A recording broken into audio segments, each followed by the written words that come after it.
I always believed love was a slow-burning candle, soft, flickering, delicate. But I was wrong. Love, it turns out, is a matchstick. Bright, brief, and if you're not careful, it burns you. Ethan and I were perfect on paper. A power couple, they said. He, an ambitious tech executive, sharp-suited, Rolex-shined. Me, a former art curator turned corporate wife. We were the couple people envied. Until, quietly, almost invisibly, we stopped being us. It began with silences over dinner. Forgotten anniversaries. Text messages that ended in ellipses. No fights. No passion. Just distance. I tried. I really did. I planned surprises. I booked couples therapy. But he was always too busy, too tired, too elsewhere. Then, last Thursday, he left a post-it on the fridge. Meeting with Mason and Vale. Legal stuff. Might need you there. I assumed it had to do with his company. Yet another startup merger or something equally jargon-filled. I had no idea I was walking into my own marital execution. The law firm towered over the street like some modern temple of finality. Inside, polished floors reflected a woman I barely recognized, me, in heels, blazer, lipstick carefully drawn to mask the trembling. I gave my name at reception. They smiled, polite, distant. Mr. Vale is expecting you. Conference room 3. I walked through a corridor lined with glass walls and leather-bound ambition. When I stepped in, he was already there. Dorian Vale. I'd expected someone older, grayer, sterner. Instead, he looked like he'd stepped out of a noir film, sharp suit, darker eyes, that dangerous blend of charm and restraint. He stood when he saw me. You must be? I tilted my head. I'm the wife. Something shifted in his expression. Barely visible. A tightening around the jaw. The way his hand paused, holding a file he didn't yet open. Ethan said you'd both already agreed. That this was just a formality. I froze. Agreed to what? Dorian blinked, then opened the folder on the table. Inside were crisp documents, my name printed in cold black letters, paired with legal terms that screamed betrayal. Divorce. Filed. Processed. Signed by Ethan. I sat down. Not because I wanted to. Because my knees wouldn't hold me anymore. I didn't know, I whispered. This isn't. I never agreed to this. Dorian closed the file with a snap, frowning. He assured me it was mutual. That you both wanted this. Well, he lied. We stared at each other, the silence stretching longer than it should have. I studied his face, trying to read the man who just became the voice of my unraveling marriage. There was something strange about his expression. Regret? Guilt? Conflict? You're different, he said quietly. I blinked. Excuse me. You're not what I expected. And what did you expect, Mr. Vale? A desperate woman. Someone bitter. Someone broken. I stood, cold fury rising to replace the heartache. So what now? You hand me a pen? Tell me to smile while I sign my life away. No, he said, standing as well. Now I close this file. I don't work with liars. Ethan didn't tell me the truth. Which means I'm out. I frowned. You drop a client just like that? He met my gaze, steel meeting storm. I may be a lawyer, but I'm not a bastard. I wasn't sure whether to thank him or slap him. He hesitated. Then, with a softness that didn't belong in a law firm, he asked, Have you eaten? My laugh escaped before I could stop it. Did you just go from divorce papers to dinner plans? No. I'm going from betrayal to bourbon. Join me if you want. I should have walked out. I should have gone home, screamed into a pillow, called a therapist. But there was something about Dorian Vale, his honesty, his unexpected empathy, that made me stay. We left the office together. Two strangers, bound by a lie neither of us told. 2 blocks away, tucked behind an unmarked black door, was a speakeasy. Low lights. Jazz humming like a secret. The air smelled of sandalwood and promises. He ordered for us. Bourbon neat. No small talk. When the drinks arrived, I stared at mine. You do this often? Comfort scorned wives. He chuckled. No. You're my first. I sipped. Fire slid down my throat. Do you think he's cheating? He didn't flinch. Probably. That doesn't shock you? No. But the fact that he didn't have the decency to talk to you first? That pisses me off. I set my glass down. You really dropped him as a client? Already filed the termination notice. I looked at him. Really looked. Something flickered between us. Not pity. Not professionalism. You're staring, I murmured. So are you. The music slowed. The air thickened. He leaned closer. You deserve better than being erased. His words reached places Ethan hadn't touched in years. I leaned in. Is this how you treat all your legal battles?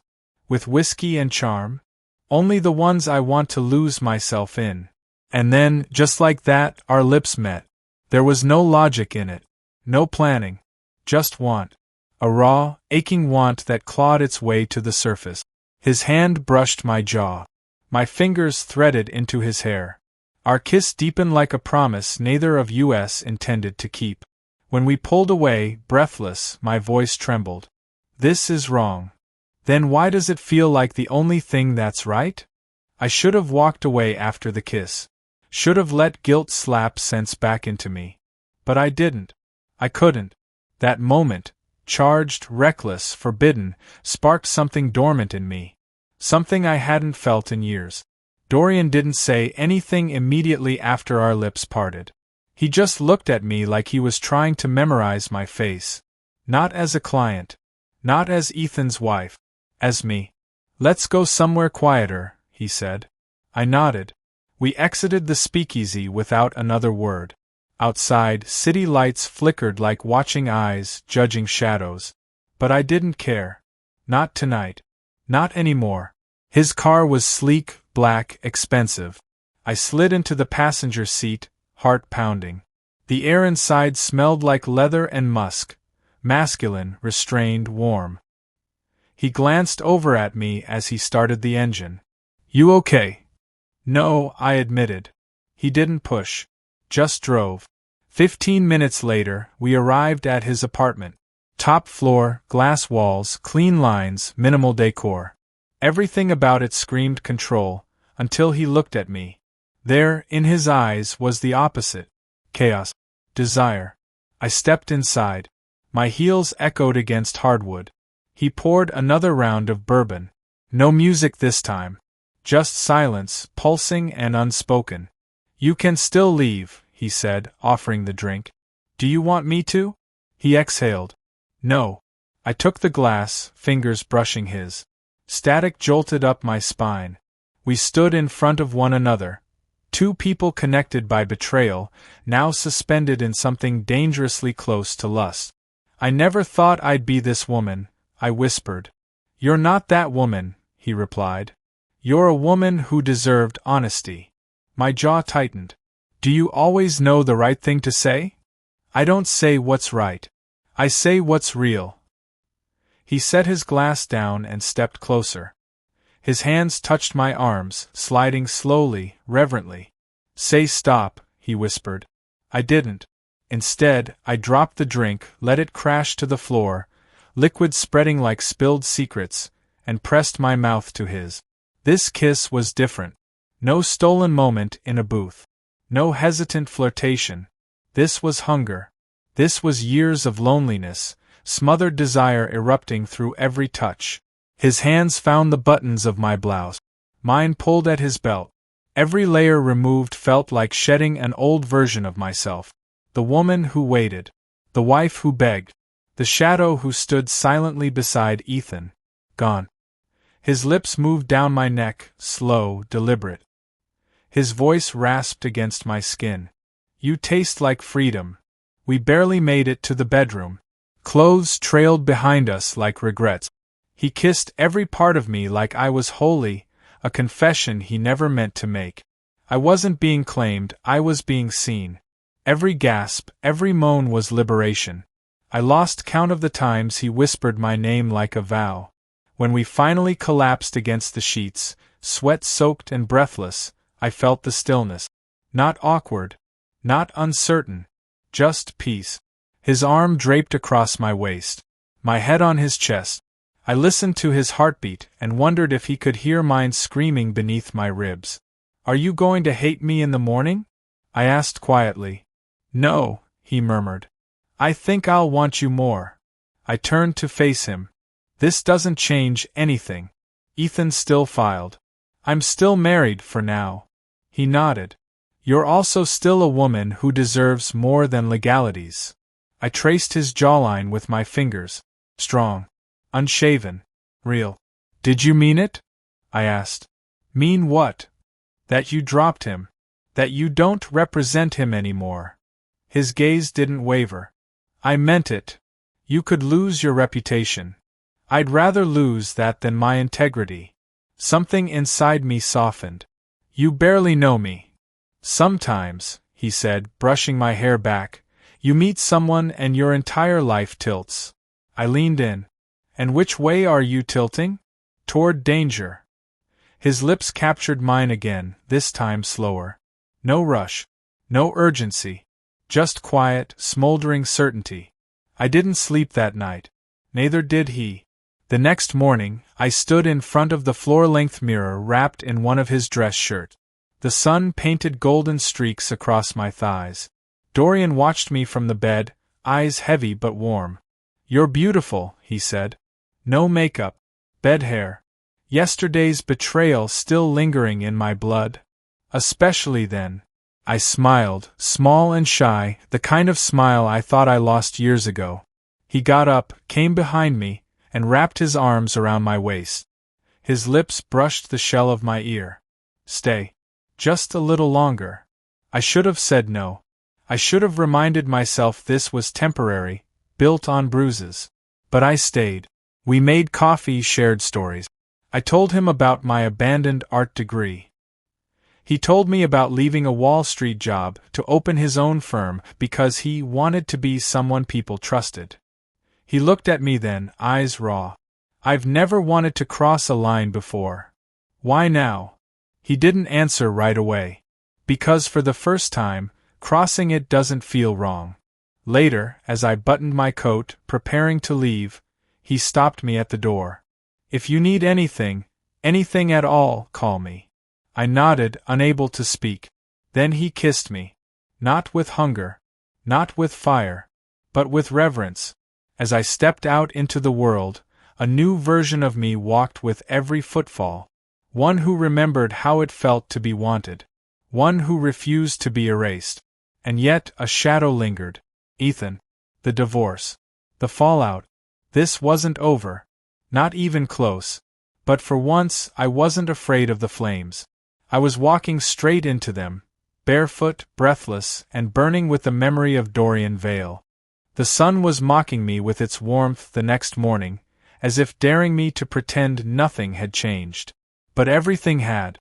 My marriage, my heart, my body, they weren't mine in the same way anymore. I didn't go straight home. Instead, I drove aimlessly, windows down, hair tangled in wind and whispers of guilt.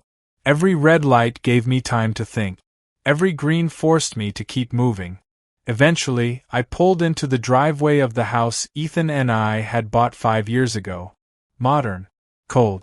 Like us. I sat in the car, staring at the front door like it was a gate to a battlefield. Inside, the silence greeted me like an old enemy. He was in the kitchen. Ethan. Suit on, tie knotted, sipping espresso as casually as if he hadn't tried to legally delete me. "You didn't come home last night," he said flatly. "You filed for divorce behind my back," I replied, shrugging off my coat. His jaw clenched. "So you found out." I dropped my keys on the counter. "From your lawyer." Who assumed I was already aware. He didn't apologize. He didn't even flinch. "I didn't want to drag things out," he said. "Drag what out?" "The illusion that you cared." He looked at me then. Not with anger. Not with shame. With indifference. "I haven't loved you for a long time," he said. The words hit harder than I expected.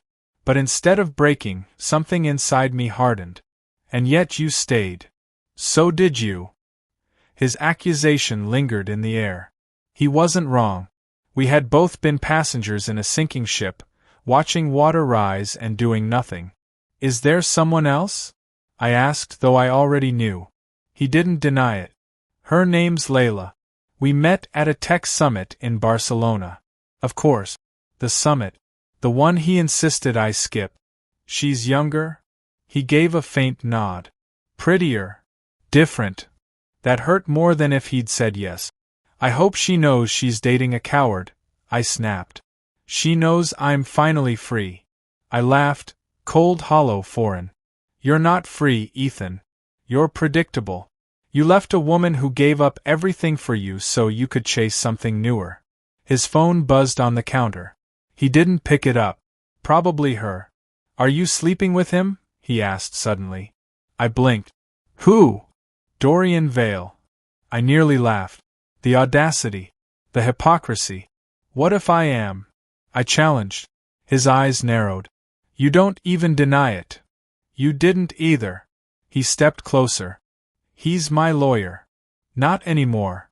Confusion flashed across his face. What? He dropped your case. Said he doesn't work with liars. His composure cracked just slightly. You told him what I did? I didn't need to. He saw it himself. He stared at me for a moment longer. Then, with a bitter smirk, he picked up his cup. Enjoy your rebound. Enjoy your karma. I left the kitchen, hands trembling, adrenaline mixing with exhaustion. My marriage was ashes. But I wasn't. I was still burning. That night, I got a text. Dorian, you home safe? I hesitated. Then typed back, physically yes. Mentally, I think I'm somewhere between fury and freedom. Dorian, want company in that space between? I didn't answer immediately. Then, yes. 25 minutes later, he was at my door. No suit this time. Just jeans, a dark jacket, and eyes that looked like they'd missed me. He stepped inside without speaking and pulled me into him. Our kiss wasn't frantic. It was slow. Familiar. Like he already knew the rhythm of my soul. He didn't ask about Ethan. He didn't ask about anything. Just carried me upstairs like he'd done it 1,000 times in another life. We made love like we were trying to erase everyone else who'd ever touched us. His hands mapped me. My lips whispered his name like a secret I wanted to keep forever. When I cried, he didn't ask why. He just held me tighter. Afterward, we lay tangled in sheets in each other. The moonlight caught the curve of his jaw, and I realized how much I'd missed being seen. I want more of this, he said softly. More of what? You. Whatever this is. I turned toward him, heart pounding. It started with betrayal. Doesn't mean it has to end there. I traced the line of his collarbone. What are we even doing? Living, he whispered. Finally. I kissed him again. Not out of lust, but longing. The kind that creeps into your bones and makes a home there. I'm scared, I admitted. So am I. We didn't need to say anything else. The next morning, I woke before him. Dorian slept like a man who carried everyone else's pain on his shoulders but never let it touch his heart, until now. I sat on the edge of the bed, thinking about everything. The lies. The affair. The man who had become my undoing in the most unexpected way. And then I heard the sound. A knock at the front door. I threw on a robe and headed downstairs. When I opened it, I froze. Layla. She was stunning. Youthful. Smug. Wearing a high-end trench coat and a smirk that said I won. Can I help you? I asked, calm but cold. I just thought you should know, she said, twirling a key in her hand. Ethan's planning to contest the prenup. Said you cheated. I blinked, fury flaring. You're serious? Oh, and he's keeping the house. Thought I'd pick out paint swatches. I stared at her, pulse rising. He's still married to me. Not for long. Then she leaned in closer. Tell your boyfriend he's not that good at keeping secrets. Lawyers really shouldn't fall for their client. Or did he forget about the ethics board? Before I could reply, she turned and strutted down the porch like she hadn't just set fire to my world. I shut the door. Slowly, deliberately, Dorian appeared at the top of the stairs, wearing only sweatpants and wariness. Who was that? I looked up at him, jaw clenched. Your past, my threat, and our next problem. By the time I returned upstairs, Dorian was already dressed, phone in hand, jaw tight with frustration. He'd heard enough of Layla's venom to know the storm wasn't coming. It had already arrived. She threatened to report me to the bar, he said, voice low. I nodded. She said Ethan's contesting the prenup, using you and me as proof of marital misconduct. He looked down. They can spin this into an ethics violation. They'll claim I pursued a client, slept with her, breached the attorney-client boundary. You didn't, I said quickly. I wasn't your client anymore. You dropped the case. Timing won't matter if they weaponize it right. The truth struck like lightning. Ethan didn't just want to end things. He wanted to ruin me. They're not just after assets, I muttered. They're coming for reputations. Dorian ran a hand through his hair. We need to play smarter. So we did. In the days that followed, war preparations began. I met with a new attorney, Savannah, a litigator with ice in her veins and a heart made of razor blades. She devoured the entire case file in one night and set up a counter-strategy that would make sharks tremble. You're not going to fight for the house, she said. You're going to own it. Savannah pulled every string. Character witnesses, financial forensic teams, digital message recovery tools. She uncovered a year's worth of transactions Ethan made under shell accounts, lavish gifts for Layla, trips he took claiming business. Meanwhile, Dorian quietly contacted the ethics board before Ethan could. Full disclosure. Complete transparency. He admitted to the relationship but laid out the facts. Timeline, dropped case, no overlapping representation. His honesty did something Ethan didn't expect. It disarmed the lie. But none of it prepared me for the courtroom. The day of the hearing, I wore black. Not for mourning, no. For rebirth. The courtroom buzzed with tension. Ethan looked like he'd aged 10 years, arrogance still tucked in the corners of his smirk. Layla was beside him, hair flawless, lips smug. Dorian sat behind me in the gallery, eyes on me the entire time. Not a word. Just presence. When Ethan's lawyer, some pompous man with expensive cologne and zero conscience, brought up my extramarital entanglement, Savannah stood. Let's be clear, she said, voice like ice cracking on fire. My client's alleged misconduct occurred after her husband filed for divorce behind her back while actively maintaining a second relationship. She pulled up bank records, travel logs, private messages recovered from cloud backup. Every word Ethan wrote to Layla was presented on a giant screen. I can't wait until she's gone. I'll finally be free of her. Let her cry, I've moved on. The judge watched in silence. No emotion. Just that slow, deadly tap of his pen against the bench. Your Honor, Savannah said, closing her argument, this case isn't about who cheated. It's about who manipulated, who lied, and who thought he'd get away with it. Ethan's smugness melted. His lawyer stammered. Layla looked pale. And then the judge ruled. Prenup upheld. House retained. No spousal support granted. Ethan's attempt to smear me failed. But that wasn't the real victory. It came after court, when Ethan followed me into the hallway, eyes desperate. I didn't think you'd fight back. You never thought I could. He looked away. You still love him? I frowned. That's none of your business anymore. But he was your lawyer. He became more than that, because you became less. He flinched. You don't know what she's like, he said. I know what you became with her. I walked away, head high. No more looking back. Later that night, Dorian met me at the same speakeasy where it all began. He wore a white button-down, sleeves rolled, that familiar storm in his eyes, but tonight it wasn't thunder. It was peace. You won, he said, sliding a glass of champagne toward me. No, I replied. We did. He took my hand, fingers brushing mine like we were still learning each other. I handed in my resignation today, he said. I blinked. You're leaving your firm? He nodded. Too many lines crossed. Too many cases I don't believe in anymore. I want to start something new. Like what? He grinned. Something real. Something I believe in. You sound like a man with a plan. I sound like a man who fell for someone he wasn't supposed to. And I'd do it again. I leaned closer. Even if it nearly cost you everything? It didn't, he said, brushing a strand of hair from my face. It gave me everything. He kissed me right there in the booth. No secret. No shadows. Just us. Weeks passed. Then months. Dorian opened his own practice.